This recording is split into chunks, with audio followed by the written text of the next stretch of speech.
महाराष्ट्रात पार पडणाऱ्या आजच्या तिसऱ्या टप्प्यातील मतदानाला आज सकाळपासून 7 वाजल्यापासून सुरुवात झाली।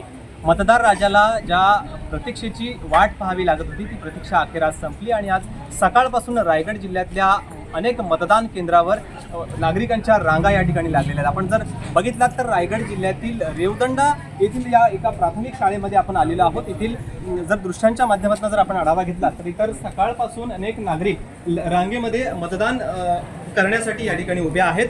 आपण जर बघितलात तर पद्मभूषण आणि महाराष्ट्रभूषण डॉक्टर अप्पासाहेब धर्माधिकारी यांनी देखील काही वेळातच या ठिकाणी मतदान केलेलं आहे आणि या ठिकाणी आता नागरिकांची देखील मतदान करण्यासाठी या ठिकाणी ही रांग लागलेली आहे। आपण जर बघितलात तर संपूर्ण प्रशासन टीम आता ही सज्ज आहे। पोलीस प्रशासन असेल किंवा इतर शासकीय कर्मचारी असतील ते देखील आता आपापल्या या संपूर्ण बूथवर तयारीनिशी या ठिकाणी सज्ज झालेले आहेत। अनेक नागरिक या भागातील आहेत ते मतदानासाठी हक्क बजावण्यासाठी या ठिकाणी रांगेत उभे आहेत। एकंदरीत जर रायगड जिल्ह्याचा आढावा घेतला तर संपूर्ण रायगड जिल्ह्यामध्ये 16 लाखांहून अधिक मतदार आज आपला मतदानाचा हक्क बजावणार आहेत। याच्यामध्ये स्त्रियांचा एकूण 8,47,000 असा समावेश आहे। महाराष्ट्रामध्ये एकूण 3 मतदार संघ असे आहेत की त्याच्यामध्ये महिलांचा जास्त समावेश आहे आणि त्याच्यामध्ये रायगड लोकसभेचा देखील समावेश असणार आहे। आज रायगड लोकसभेमध्ये नागरिक कशा पद्धतीने मतदान करतायत संध्याकाळपर्यंत हा मतदान प्रक्रियेचा जो कार्यक्रम आहे तो पार पडणार आहे। त्यामुळे संध्याकाळपर्यंत किती टक्के मतदान होते हे देखील पाहणं आता महत्त्वाचं ठरणार आहे।